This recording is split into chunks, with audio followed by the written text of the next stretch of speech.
ಶ್ರೀಮಾತಾ ಶ್ರೀ ಮಹಾರಾಜ್ಞಿ ಶ್ರೀಮತ್ ಸಿಂಹಾಸನೇಶ್ವರಿ. ಇದು ಲಲಿತಾ ಸಹಸ್ರನಾಮದ ಮೊದಲ ಸಾಲು. ಆದರೆ ಇವತ್ತು ನಾವು ಎರಡನೇ ಹೆಸರು ಮಹಾರಾಜ್ಞಿ ಎನ್ನುವುದನ್ನು ಅರ್ಥ ಮಾಡಿಕೊಳ್ಳಲು ಪ್ರಯತ್ನಿಸುತ್ತಿದ್ದೇವೆ. ಒಳಗಿನಿಂದಲೇ ಆಳುವ ಸಾರ್ವಭೌಮತ್ವ. ನಮ್ಮೊಳಗೆ ಸಿಂಹಾಸನವಿಲ್ಲ, ಆದರೆ ಸಿಂಹಾಸನವಿಲ್ಲದೆ ಒಂದು ಅಸ್ತಿತ್ವದಿಂದ ನಮ್ಮ ಸಾರ್ವಭೌಮತ್ವವನ್ನು ಹುಡುಕಲು ಪ್ರಯತ್ನಿಸುತ್ತಿದ್ದೇವೆ. ಯಾರು ಈ ಮಹಾರಾಜ್ಞಿ? ಮಹಾ ಎಂದರೆ ಶ್ರೇಷ್ಠ, ಅಸೀಮ ಅಥವಾ ಅತ್ಯುನ್ನತ. ರಾಜ್ಞಿ ಎಂದರೆ ರಾಣಿ, ಅರಸಿ, ಹೊಳೆಯುವವಳು.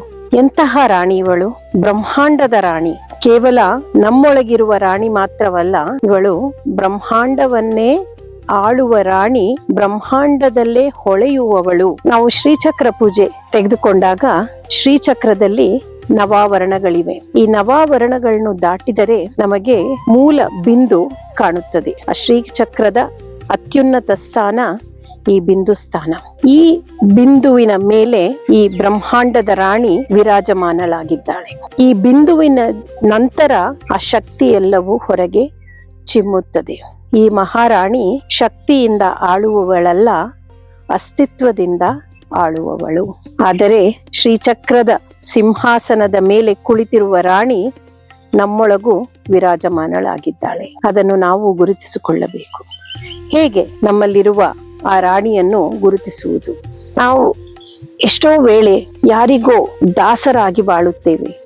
ನಮ್ಮಲ್ಲಿ ಆ ದಾಸ್ಯ ಮನೋಭಾವ ಬೇರೂರಿರುತ್ತದೆ, ಅಥವಾ ಭಯ, ಆತಂಕ, ಯಾರೋ ನಮ್ಗೆ ಏನೋ ಮಾಡಬಹುದು ಅನ್ನೋ ಒಂದು ಹೆದರಿಕೆ, ಇವೆಲ್ಲ ಇದ್ದಾಗ ನಾವು ಹುಡುಕಬೇಕಾಗಿರುವುದು ಆ ಮಹಾರಾಜ್ಞಿಯನ್ನು, ನಮ್ಮೊಳಗೆ ಇರುವ ಸಾರ್ವಭೌಮತ್ವವನ್ನು.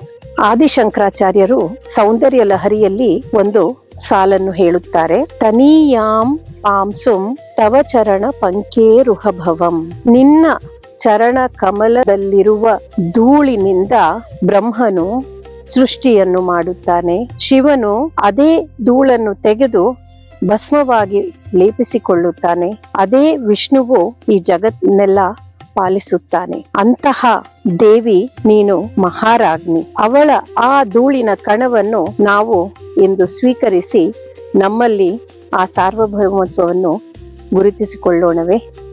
ನಮಸ್ಕಾರ.